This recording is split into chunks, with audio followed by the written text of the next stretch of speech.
I'm Sandy Close, Director of Ethnic Media Services, and today's moderator.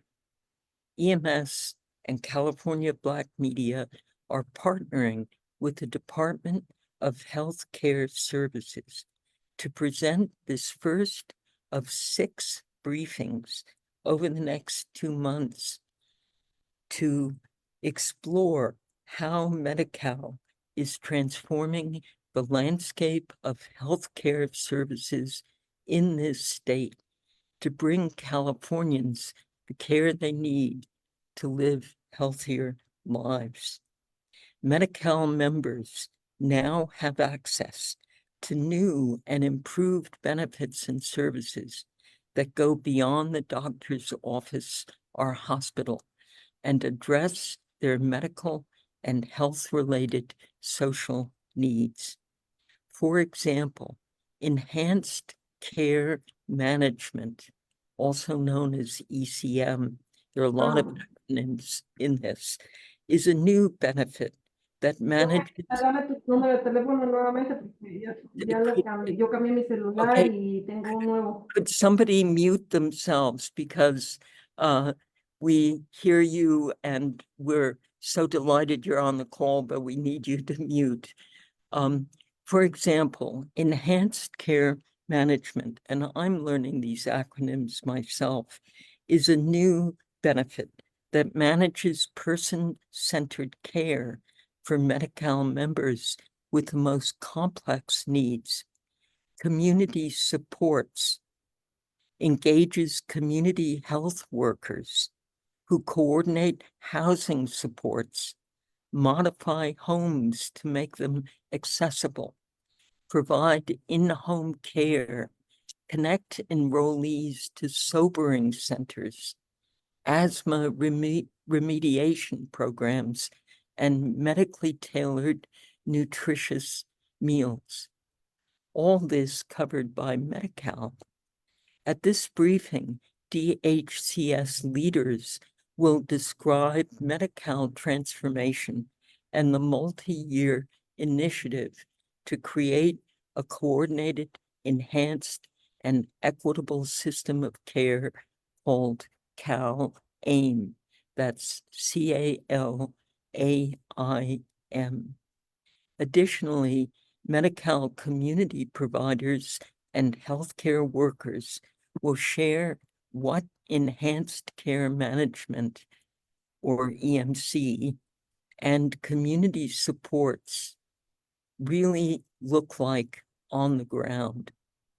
Today's briefing, as I said, is the first in a series about Medi-Cal transformation, and today's speakers include Sarah Brooks, Chief Deputy Director for Healthcare Programs at DHCS. She was appointed to this position by Governor Newsom in 2023. Rochelle Grant, Senior Clinical Director of Pacific Clinics, where she oversees statewide CAL-AIM programming for enhanced care management and community support programs across the state. Agnes Hajek, Director of Health Equity Services at Somali Family Services in San Diego, who coordinates CAL-AIM's community supports program serving immigrant and refugee groups. Angelica Rodriguez, Program Manager with UMA Community Clinic and federally qualified health clinic serving South Los Angeles. She leads its community and health education outreach initiatives. And Marie Perez Ruiz, Executive Director of the Central Valley Empowerment Alliance, based in Tulare County, and her colleague, Aide Hernandez, a community health worker who coordinates health fairs promoting Medi-Cal enrollment and services to unincorporated areas and isolated groups. So we ask reporters to enter your questions in the chat, and we will be sending a video of today's briefing with expanded bios for each speaker later today. Now we welcome Sarah Brooks, who will present an overview of Medi-Cal transformation and its goals, as well as examples of the new services and benefits it provides. Welcome, Ms. Brooks. Thank you, Sandy. Good morning, everyone. As Sandy said, my name is Sarah Brooks. I am the Chief Deputy Director for Healthcare Programs at the Department of Healthcare Services. Very excited to be in my new role as Chief Deputy Director. I'll be talking a little bit today with you all about CalAIM. As Sandy said, CalAIM is yet another acronym that we use that stands for California Advancing and Innovating Medi-Cal. It's really California's transformation of the Medi-Cal program. I'm pleased to be here today to share information about the work we are doing to ensure a Medi-Cal healthcare delivery system that works for all Californians. DHCS is working with our Medi-Cal partners to transform the program to improve the lives and health of Medi-Cal members. This is a true and important goal of DHCS, and on a daily basis, we work to ensure quality care for our Medi-Cal members. To do this, we are introducing and implementing several initiatives, including new and improved benefits and services that go beyond the traditional doctor's office or hospital setting to address social, physical, and mental health needs. DHCS recognizes that health systems can be difficult to navigate and sometimes burdensome. So we are working hard to standardize, simplify, and streamline how members across the state access care, no matter where they live, what language they speak, or the complexity of their needs. We're providing new services so all Californians, regardless of their ethnicity, gender, sexual orientation, disability, age, immigration status, and health needs, can live healthier lives. In short, together with our partners, Medi-Cal managed care plans, providers, doctors, nurses, specialists, and community-based organizations, we are making it easier for members to get the quality care that they need. I'm going to now walk through some specific initiatives we are implementing to make this transformation a reality. So Sandy talked a little bit about some of these, and I'll provide some additional detail about them. The first is enhanced care management, or ECM as we like to call it. This benefit provides support to Medi-Cal members who have the most complex cases by assigning them a single lead care manager to help them navigate their care and services. Members who receive ECM are those with highly complex physical, mental, and/or social needs who need assistance coordinating several different health systems and often who are too sick or impaired to keep track of doctor's appointments and prescriptions. So these are individuals who are really in that kind of top 1 to 5% of individuals who really have complex needs and need assistance and need to be paired with a care manager. And so that is the goal of ECM. This enhanced one-on-one care benefit supports one-on-one care management benefit supports California's more at-risk individuals, including but not limited to people experiencing homelessness, foster youth, pregnant women and their children, adults at risk for long-term care institutionalization, and people transitioning from nursing home care facilities back into the community. So really targeting our at-risk individuals. So what does ECM look like in action? Because I think that's the question that you probably are all asking right now. Medi-Cal members enrolled in ECM have a single lead care manager, as I mentioned, who help coordinate their clinical and non-clinical care and ensure they receive the services they need in their communities, no matter where they are, whether they're at home, in a care facility, in a doctor's office, or even on the streets. These care managers help Medi-Cal members navigate basic and specialty care, dental, mental health, substance use disorder treatment, and/or long-term care. So really the gamut of services that individuals receive through the Medi-Cal program. They can also arrange for Medi-Cal equipment and transportation if needed. So really looking at what are those additional types of services that individuals need to access the services that Medi-Cal members need to get good quality care from the Medi-Cal delivery system. Importantly, ECM lead care managers can connect Medi-Cal members to available community support services, such as transitional housing and medically supported meal delivery. So I'll talk a little bit now about what community support services are, since I've made that connection. One of the most innovative and exciting changes we are making to the Medi-Cal program is adding services called community supports. Community supports address social drivers of health, helping people to live more independently and safely at home. Currently, we have 14 community supports approved within the state of California for the Medi-Cal program. And these community supports address member health related social needs and help them avoid higher, costlier levels of care. So they're intended to kind of keep people out of emergency rooms, out of institutions, and in the home, in the community, assisting them with where they are, and assisting them in their place of need. For example, so let me give you some examples. Community supports can cover home modifications such as wheelchair ramps and grab bars that improve accessibility and allow a member to have greater independence in their home and avoid institutional care. So there's an example of a community support that can be provided. Services also help with removing mold from home and providing air filters so members with asthma can live healthier lives. So another opportunity to help someone stay in the home and have a better opportunity for a better quality of life. There's also a set of community supports designed to help members transition in and out of the hospital during their recovery. For example, recuperative care helps members who may no longer require hospitalization, but still need a safe space to heal from an injury or illness, but their living environment is unstable and could make their condition worse. So somebody that's in the hospital and needs to be discharged, but they can't go home quite yet. So they go to recuperative care in the interim before they go home. Once they're well enough to return home, there are community supports that provide healthy meals or short-term personal care and housekeeping that can keep them and help them continue on their recovery path. Additionally, a group of community supports help to keep members healthier by keeping them sheltered. We know people experiencing homelessness have mortality rates higher than the general population. They also experience more frequent and longer hospital stays and are more likely to be readmitted. So this is a fact. We all know this. Community supports can help people find homes, provide support through paying first and last month's rent, rental insurance, and utility startup fees.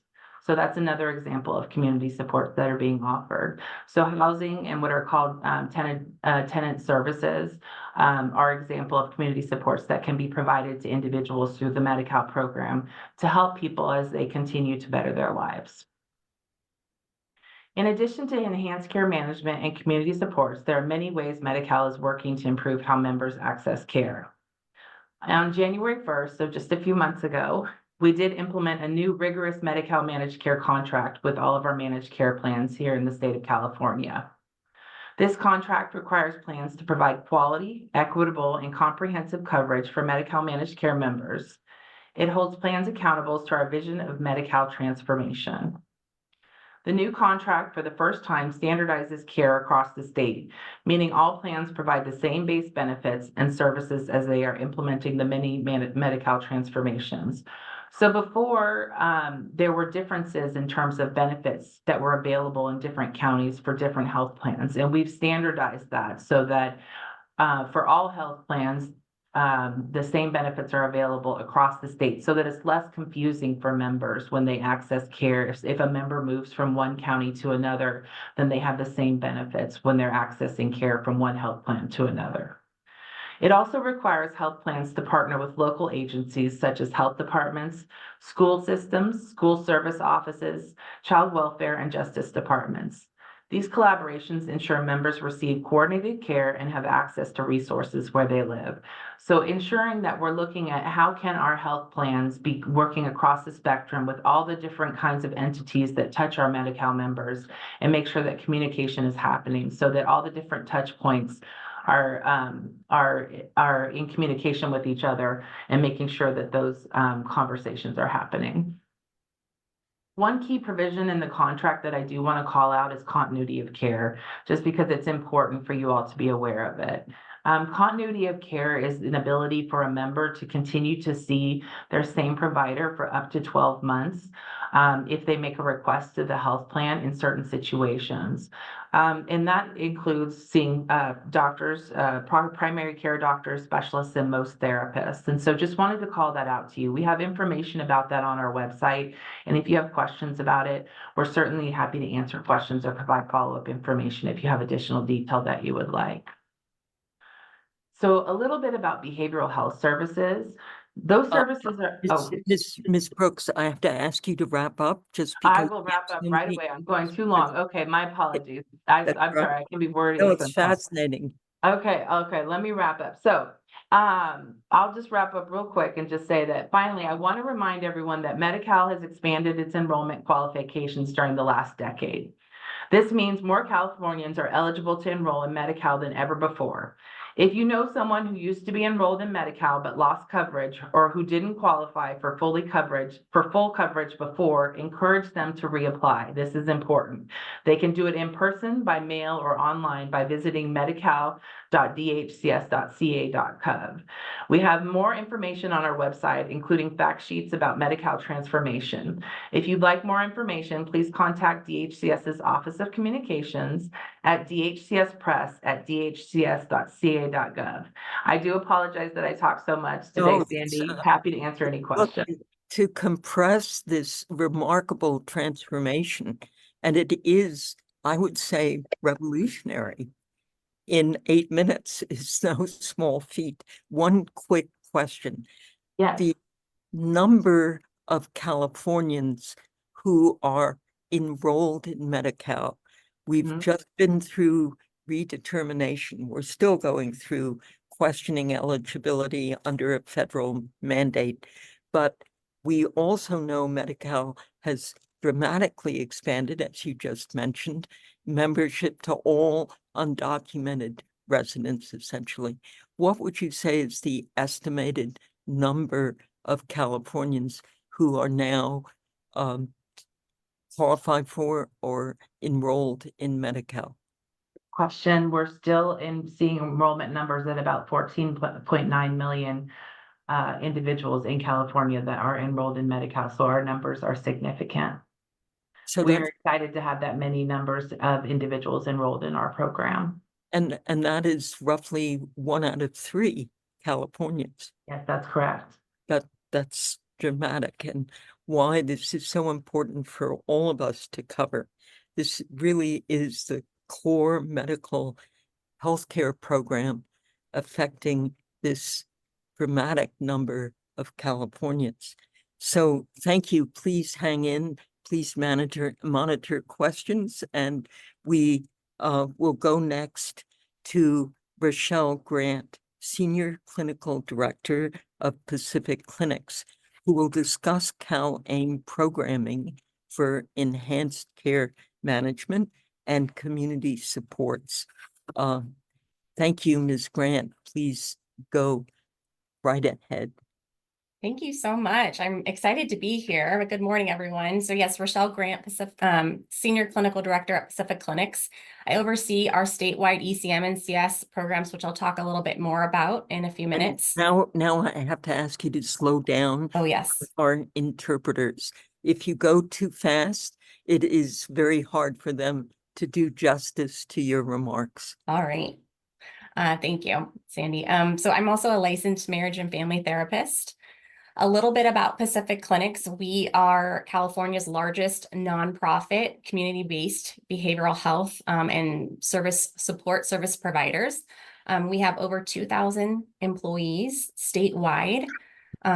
We provide services in over 22 languages to people of all ages, really. And we serve the full behavioral health spectrum. So from early prevention needs up to crisis stabilization services.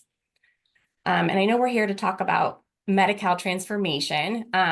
So for the state to say, yes, everyone deserves health and wellness is one thing, but to put money into services that are actually going to improve the lives of a third of Californians is amazing. And it really is, I know Sandy said this, but it really is innovative.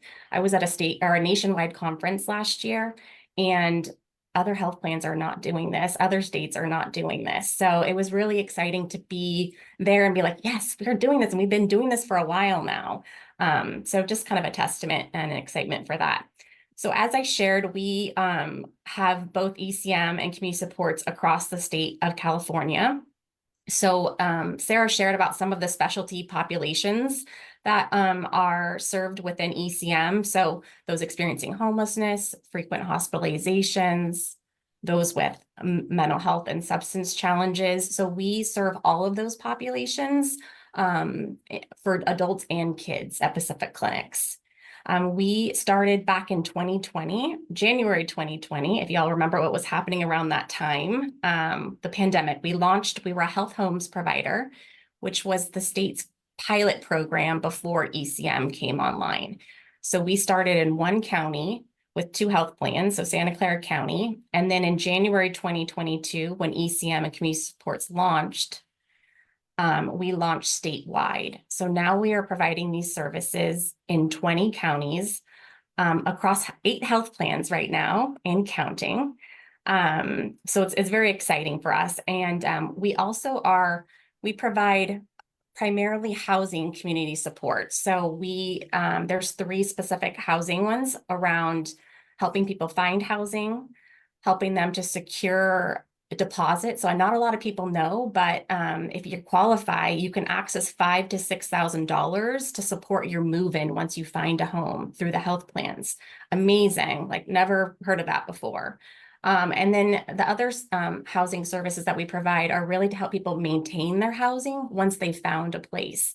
So maybe they're having problems with their landlord or their roommates. And so we have housing navigators that can help them learn the skills to maintain their house.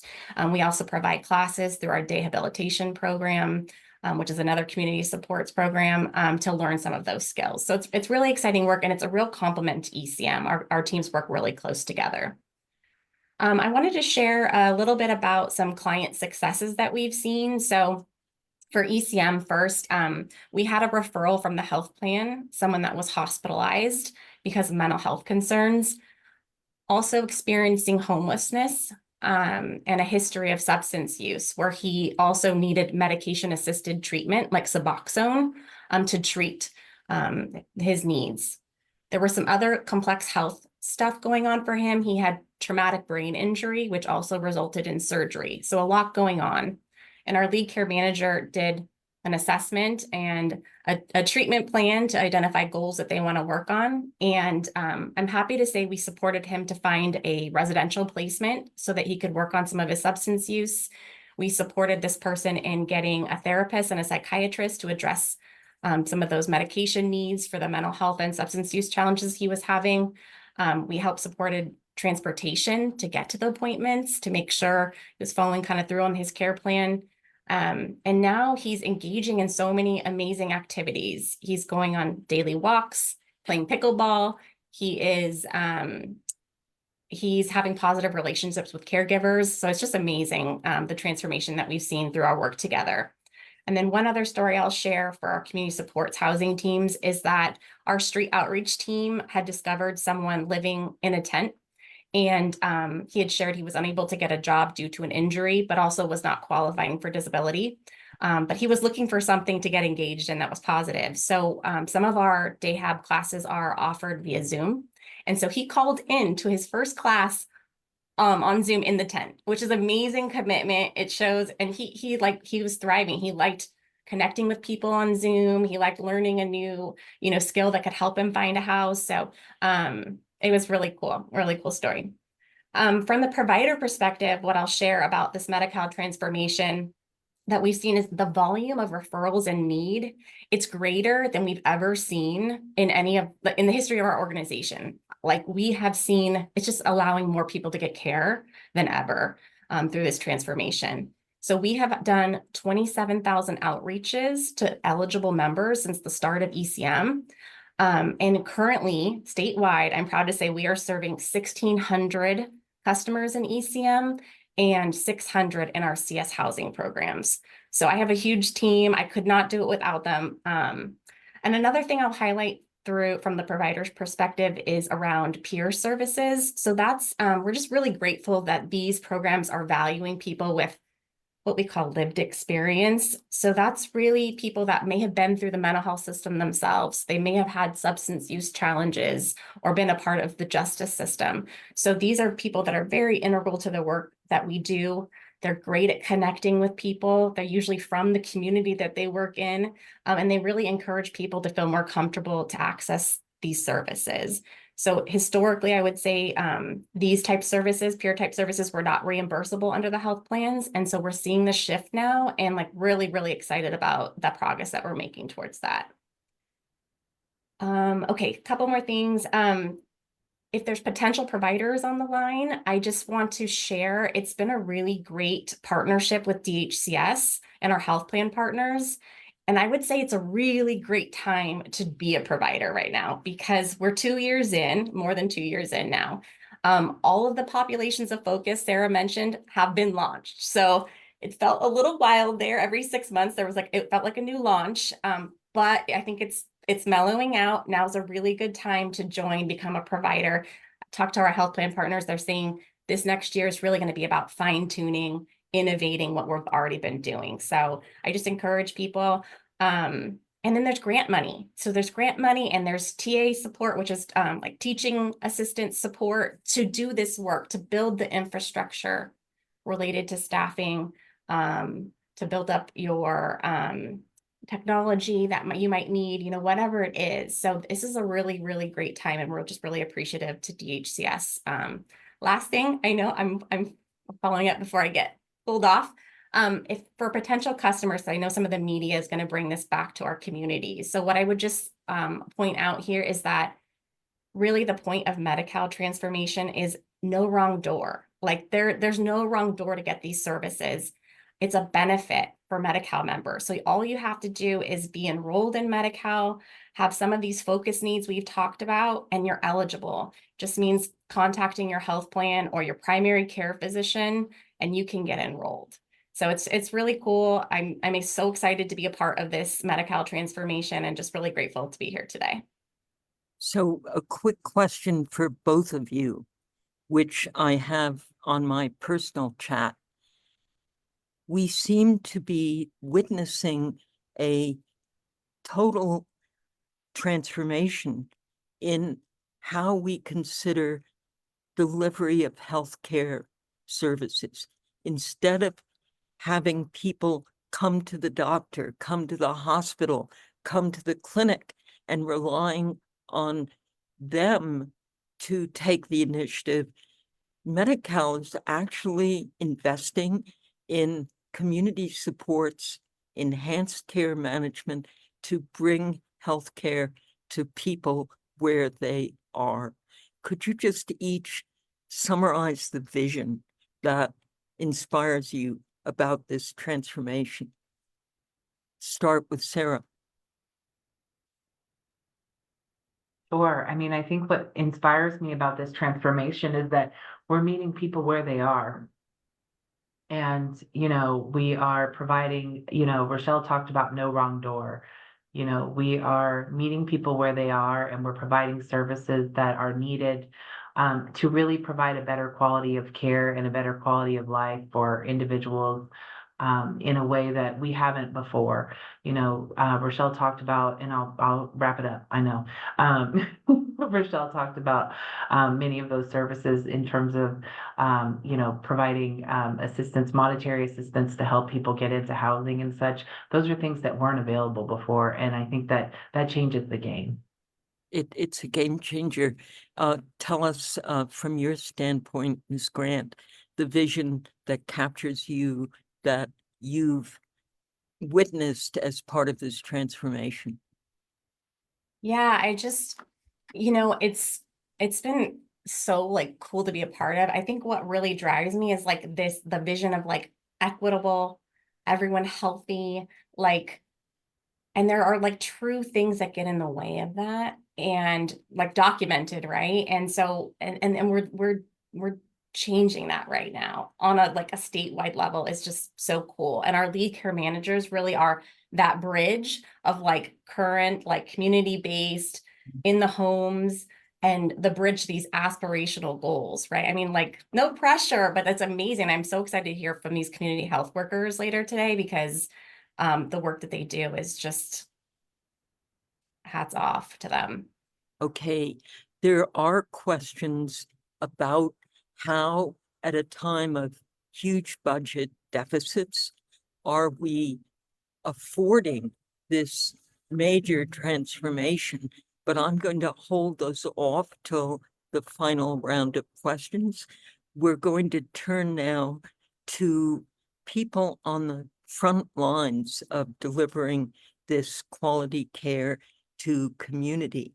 And we begin with Agnes Hajek, Director of Health Equity Services at Somali Family Services of San Diego, a group we have reported on, especially as you have acknowledged and tried to address the healthcare needs of growing African diaspora, newly settled Somali, Congolese, and other immigrant groups in San Diego.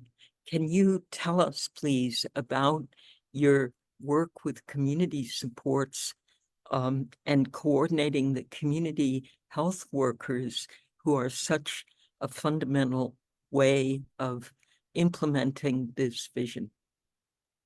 Thank you, Sandy, and it's my pleasure to be here.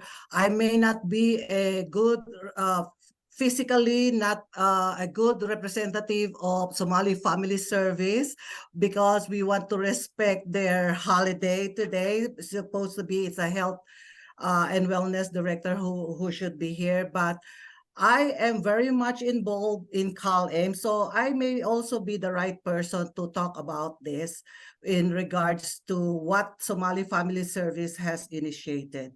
So as you may know, Somali Family Service of San Diego is providing service to refugees and immigrants who are linguistically and culturally isolated. They are the marginalized area population because of the language. So what it has been shown the effectiveness of the way what we're doing in the community. As a community-based organization, we are now serving multicultural refugees and immigrants in East Africa, Middle East, North African, Swahili, Afghan, Haitian, and other ethnic immigrants and refugees. And we saw the importance of how we do things and the delivery of services in terms of this population. When pandemic comes, we are the first responder because nobody can come and talk to these people. And since we have community health workers who speak the language, who are trusted messenger of the community, we were able to work with the government entities during that time to be able to give the information and to educate the people with regards to this public health pandemic. So the way how we do things in this in the community is that we also integrate the appropriate way of doing things. Like, for example, we utilize the platform on doing town hall meeting, and each community health workers has their own time and place and the frequency of the town hall meeting in their own languages. At least 20 people comes every week to be part of the town hall meeting, which we use to outreach, educate, and provide support system for this population.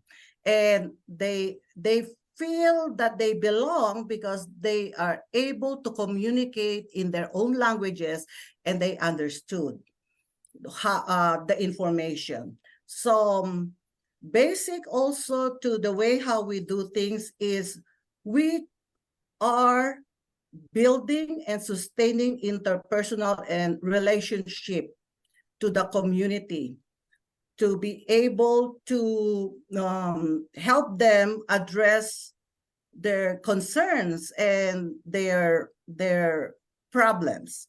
So all of these things we try to be able to get some support also from the government, because the way how we do things, it requires money.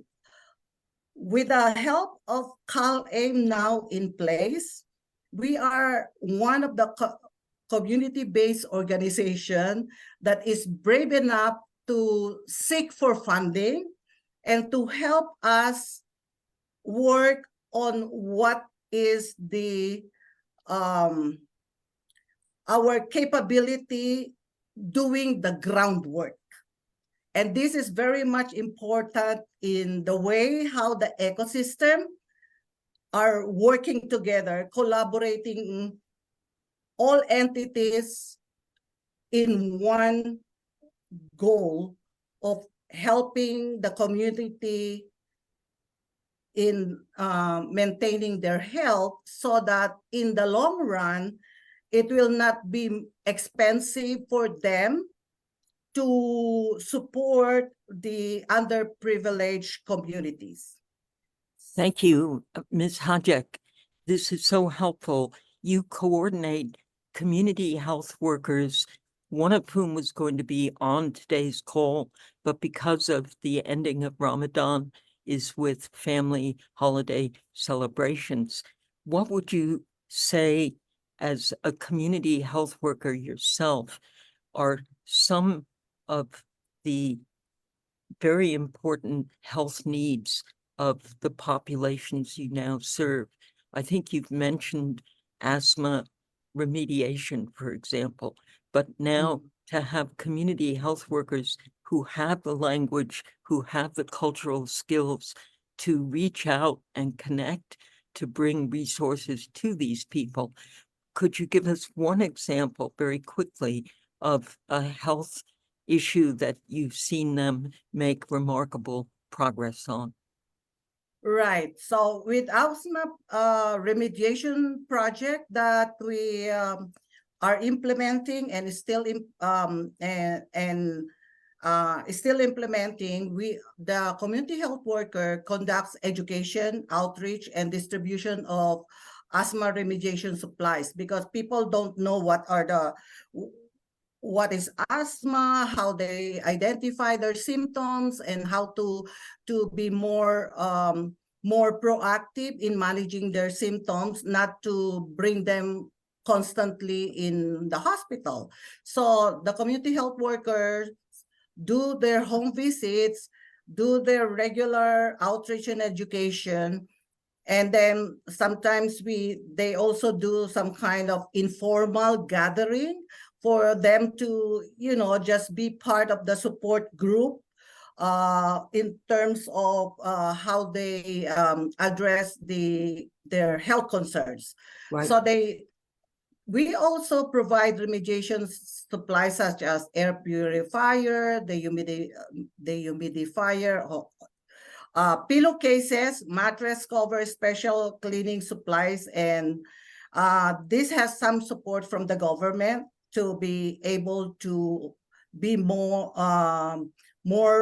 preventive in the way how we handle the asthma issue. Then community health worker also help each one of them in their own languages how to formulate they call it My Asthma Plan. They gave this form to the primary healthcare provider, and then they discussed and discuss it with their doctors, how to implement the asthma prevention plan. And we also help them to see their home situation and what are the improvements they have to do to be able to prevent them from having a frequent asthma attack and manage their symptoms. That's great. That's a great example. And this is what Cal AIM is really transforming Medi-Cal to provide these kind of ground level, inside out supports through community health workers and education programs. Thank you so much. You Please are stay welcome. on. Thank you. Please stay on and see if there are questions for you in the chat, and we'll come back at the end. We're going to go now to Angelica Rodriguez, a community healthcare worker with UMA Community Clinic in South Central Los Angeles. And we're excited to have you share your experiences of how you see Medi-Cal transforming through this Cal AIM initiative. Thank you. Good morning, everyone. I'm Angelica Rodriguez, and I am a programs manager with UMA Community Clinic. So UMA primarily serves the South Los Angeles, formerly known as South Central communities, which are predominantly Brown and Black low-income communities that have been historically underfunded.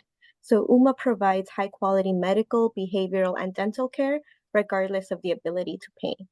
And that actually is one of the reasons why I started working at UMA. I grew up in South Central to immigrant Mexican parents, so I firsthand saw a lot of the difficulties that our community can face when trying to access care. My parents didn't speak English. Even now, they still struggle with it, and were scared to reveal anything about their migratory status, which often times resulted in them not seeking medical care, even when they really needed it. And as a cause of this, my mom actually developed a severe kidney infection when I was young because she didn't know where she could go and receive health care without medical insurance or even how to apply for medical insurance. My grandparents, who did have Medi-Cal, then did not know how to renew their Medi-Cal plans. They just got the little packet in the mail, but there wasn't really anyone who could walk them through filling it out. And you couldn't make them touch that paper with a pen because they said they were going to commit accidental fraud, and that was going to end really wrong for them. So they were very concerned, and they needed help filling out those forms. But these instances weren't limited to my family and are very common in the communities that UMA serves. And through my work, I've been able to connect with these community members and hear some of their stories about the barriers that they have experienced to care. So some community members can't afford to take time off work because most health centers are open 9 to 5, Monday through Friday, some maybe weekends, but they have to work. And so sometimes it's really hard to get appointments during their work hours. Others struggle with language or cultural barriers with providers that can develop misunderstandings or frustrations that can then impair patients following their care plan or even abandoning their follow-up care plan even when they really need it. Others may struggle with transportation, needing to take more than 2 buses to get to the closest healthcare clinic to their home.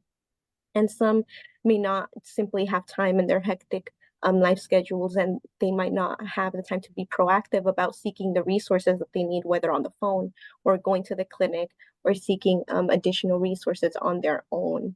And so UMA has given me personally the opportunity to give back to my community. And I've been working here for about 5 years now, expanding our community programs to connect our community members with resources in the area, but also our direct clinic resources and health education information. And so there are so many ways our community members can fall through the cracks of the healthcare system, but thankfully there are initiatives being implemented to help provide those safety nets that provide those additional resources outside of just providing a health appointment. So the Medi-Cal Enhanced Care Management Program and the Community Supports Program are the exact type of support that I personally have witnessed that our patients need to achieve full wellness. through comprehensive care management, a patient's concerns with their care plan, or even outside of the clinic, something that they may be struggling with, for example, like unstable housing situations, could be addressed. Community health workers provide valuable attention, that direct one-on-one connection with individuals who may need support, applying for Medi-Cal and other resources they need to live a quality life and not just a life, such as housing, and helping them apply for in-home services and facilitate their day-to-day activities that they qualify for. The development of medically tailored meals is also very exciting to us personally, because we do have a food distribution to combat food insecurity, and our numbers have increased a lot because people have stated that they can no longer afford many healthy food staples, and even when their condition may require them to eat healthy. So medically tailored meals can really make a difference to those patients who need that healthy eating. Everyone needs healthy eating, but certain conditions require like really strict diets, and they may not be able to afford them on a daily basis. So I personally am excited to be witnessing this transformation of the Medi-Cal system to provide fuller community support, and seeing how Medi-Cal is really stepping up to provide help and access to wider needs of our communities. And especially now after the Medi-Cal expansion initiative, more people can actually benefit from these services. UMA as a clinic definitely looks forward to integrating our CalAIM initiatives and continue supporting our patients' care inside and now also outside of the clinic by implementing the CalAIM initiatives. Thank you. Thank you very much to both of you for helping take us much closer to the ground level of implementing CalAIM. Now we're going to end with two speakers who will share the perspective from very rural, isolated communities. And we have several questions that relate to all of you, but particularly to isolated communities, about how you actually get the information to people who may never even have heard of Medi-Cal. So let's go now to Marie Perez Ruiz, the Executive Director of Central Valley Empowerment Alliance, based in Tulare County, and her colleague, Aid Fernandez, who is a major organizer of healthcare outreach, healthcare workshops, and the effort to enroll farm workers in Medi-Cal in these isolated, often unincorporated communities. Thank you for joining us, Ms. Marie Perez Ruiz. Thank you, Sandy, for the opportunity to spotlight the Central Valley and specifically Tulare County. Tulare County is one of the poorest and most disadvantaged communities in California. And in the areas that we are working, that rural unincorporated often are in the highest list for child poverty. So approximately 99% of our community members are farm workers. What we have found in our organizing, we have been able to identify that 99% of the housing in Tulare in the rural communities has been identified as not habitable. We serve primarily farm workers, and 40% of them are Filipino. Our Filipino youth are in the top, have the highest poverty rate in the area. And we also, so we were seeing all of those things that were coming in, the needs. As we were doing the one-on-one organizing, because we are not a health provider, we're not a clinic, we are organizers, community helping community, and we were identifying what are the needs of community and what are those challenges. So we actually have partnered with Tulare County Public Health to kick off our rural health equity initiative. And that is where my colleague Aide Hernandez comes in. Because one of the things, the challenges and barriers that rural communities have because of years of neglect is there's lack of trust in the system, and quite often our community is primarily have another language besides English. We have a high percentage of indigenous who speak Zapoteco, Ticri, Mixteco, and we also have our Filipino who speak Ilocano, not Tagalog. And so quite often, those are challenges that are very real in our communities.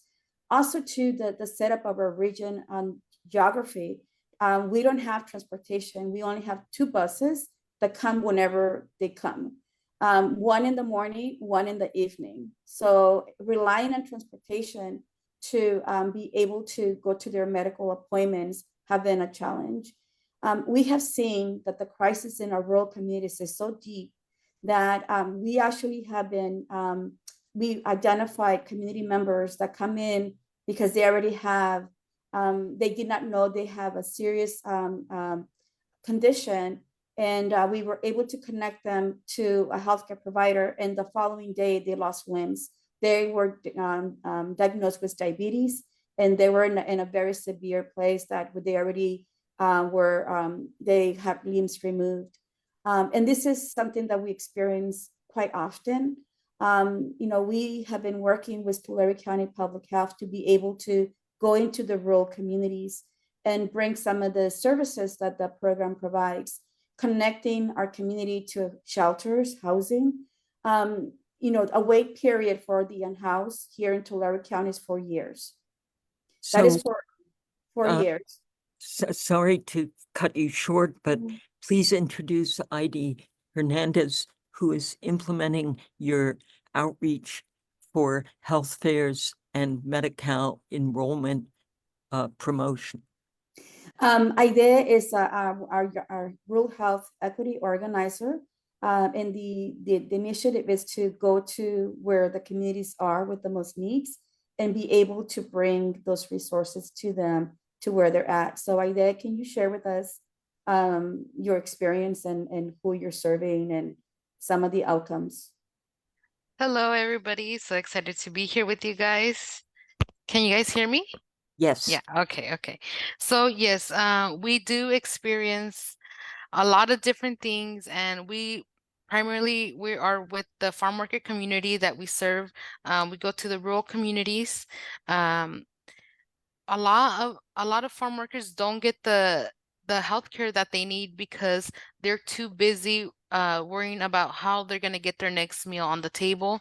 So we are here and we go to those communities to make sure they get that preventative care that they should take care of. And we do that primarily when they get off of work, so they do have the time to get checked, because a lot of them don't make appointments because they are worried that they're not going to have enough money to maintain themselves, you know? So what we do, we bring blood sugar checks, health, blood pressure checks, and more resources that they can benefit. And for we partner up with Kauai Health, which helps. They talk to them and let them know that they do, because a lot of them don't know that even if they're not documented, they can now apply for Medi-Cal. So with that, we do, how Sarah and Rochelle said, we do meet them where they're at. So if they can't come to us, we go to them. We go to their house and help them apply for their Medi-Cal, and that's with Kauai Health.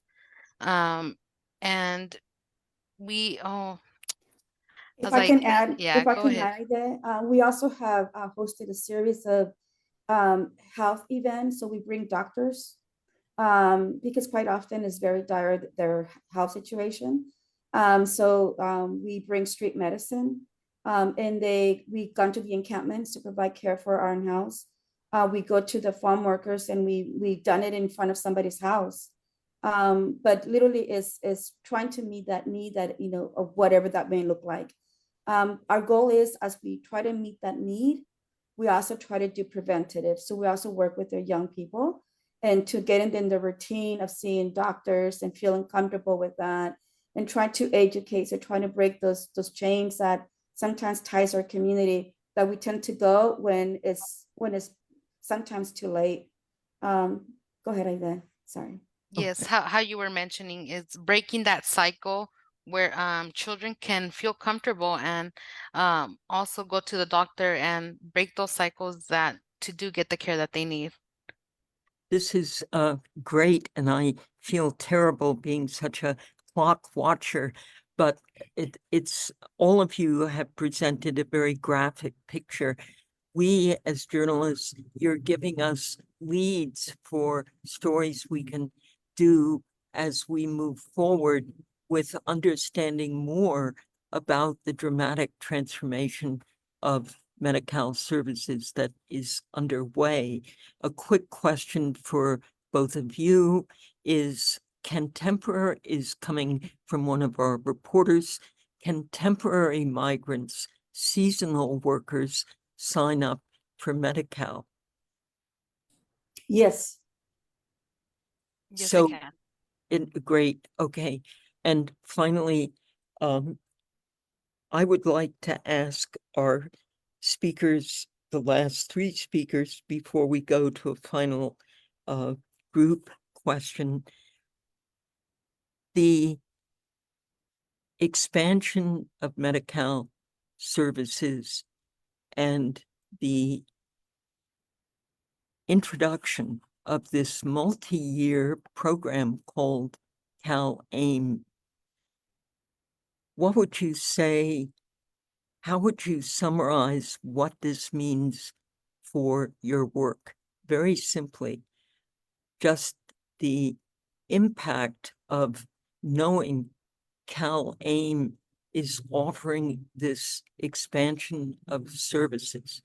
Each of you has worked for many years in outreaching to communities that often don't have this access. So what is a very simple description, one-line sentence of how you feel now with Cal-AIM in the picture? And let's start with you, Ms. Hajek. Yes, this is a big opportunity for us to be able to be part of the ecosystem with some funding to have sustained operation. Because with the Cal-AIM now, we can participate by supporting the workforce development, the technology, and the operating system to be part of the big and complex ecosystem. Great. That's a terrific summary. For you, Ms. Rodriguez, a very simple, almost like headline of what Cal-AIM means for your work moving forward. For us, Cal-AIM definitely means the moving beyond the clinic walls, being able to address care as it requires like full wellness and not just within the appointment. Thank you. And Marie Perez Ruiz and Heidi Hernandez, what does the Cal-AIM aspiration as well as implementation mean for your work? You know, for our rural communities, it's a life-saving, literally it's life-saving to be able to have connect families to this expansion of services. It is gonna is radical in our rural communities because the need is so great, and there's it is really life-changing. Ms. Hernandez, that's a hard act to follow. Yes, it is. It's definitely very life-saving because you get the resources and medication that everybody needs to just survive and have a healthier life. Okay, thank you. We're now going back to our first two speakers, and I have a very difficult 60-second question to ask of each of you. What would you like us as journalists who spend a lot of our time trying to think of the headline that will best capture the complex information we've provided? What for you is the headline you want to see for this first series of reports back to our audiences about Cal AIM. And we'll start, I hate to put this on you both, but because writing headlines is very challenging. What would you like to suggest, Sarah Brooks? That's a great question. I think, and I honestly, I think, let's see. Maybe something around Cal-AIM revolutionizing Medi-Cal, transformative, changes on the horizon. I think it's something around transformative care and changes on the horizon, something Those around that. Terrific. You did an excellent job, honestly. And for you, Rochelle Grant, what would your headline be?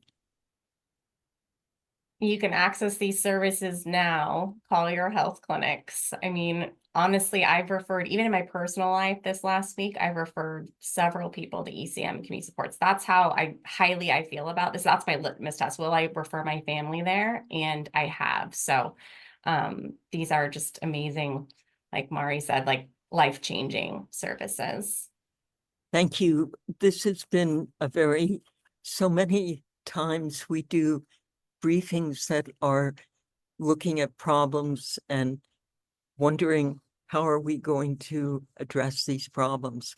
Today's briefing is the first of how we are addressing the major gaps in healthcare access, which until now, really, we didn't associate with Medi-Cal. So this has been transformative in our own thinking. Thank you so much, each of you, for giving us your time and sharing your experiences and expertise. Thank you to our interpreters, and thank you most to the media who have joined today's call. On behalf of Ethnic Media Services and California Black Media, we look forward to the next briefings that will take us deeper into how is this affecting maternal health care? How is this really affecting behavioral health? How is this affecting senior care?